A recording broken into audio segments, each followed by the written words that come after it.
Hello friends, welcome to my Mousumi kitchen. Mousumi কিচেনে তোমাদের সবাইকে জানাই স্বাগতম। আজকে আমি মোচার ঘন্ট বানাচ্ছি। কীভাবে বানাচ্ছি রেসিপিটা দেখে নাও। এখানে আমি একটা মোচা নিয়ে নিলাম। দেখো কীভাবে ছিলতে হয়, এটা তোমাদেরকে দেখিয়ে দিচ্ছি। অর্ধেকটা আমার ছোলা হয়ে গিয়েছে। অবশ্যই এই ভিতরের এই দুটো জিনিস ফেলে দেবে। দেখো আমি দেখিয়ে দিচ্ছি, এই দুটো জিনিস ভিতরে থাকে, এটা ফেলে দেবে। দেখো আমার এখানে বাছা হয়ে গিয়েছে, আর অল্পখানি আছে, বেছে নেব। এটা কালকে বানাবো। এখানে আমি সিদ্ধ করে নিয়েছি। এখন এটাকে আমি কুচি কুচি করে কেটে নেব। এখানে লাগছে আলু, দুইটার মতো নিয়ে নিয়েছি, মিডিয়াম সাইজের।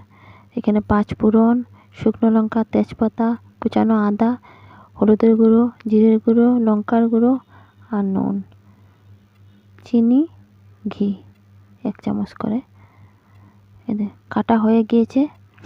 এখন কড়াই বসিয়ে দেব। কড়াই বসিয়ে দিলাম। কড়াইয়ের মধ্যে তেল দিয়ে দিলাম। তেলটা গরম হয়ে গিয়েছে। ওর মধ্যে দিয়ে দিলাম একটা শুকনো লঙ্কা, 5 ফোড়ন, তেজপাতা, কুচানো আদা দিয়ে একটু নাড়াচাড়া করে নিচ্ছি।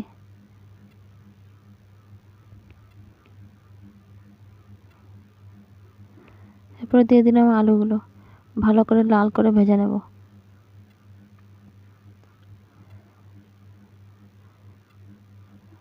লাল লাল করে ভাজা হয়ে গিয়েছে। ভাজতে ভাজতে দেখো সিদ্ধও হয়ে গিয়েছে আলুগুলো, কি সুন্দর করে ভাজা হয়ে গেছে।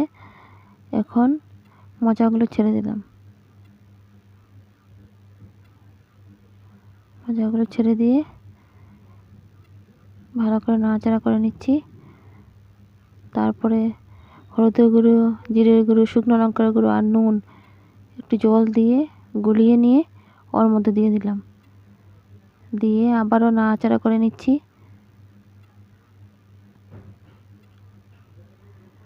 দিয়ে দিলাম ভালো করে, এখন নাড়াচাড়া করে নেব।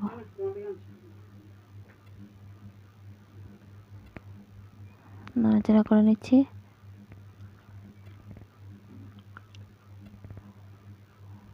ভাজা হয়ে গিয়েছে। এখন দিয়ে দেবো আধা চামচের মতন চিনি।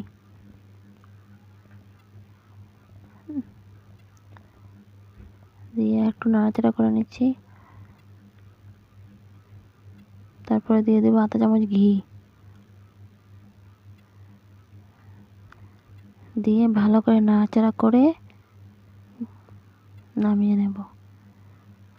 গরম মশলা থাকে, গরম মশলাও দিতে পারো, কোনো অসুবিধা নেই।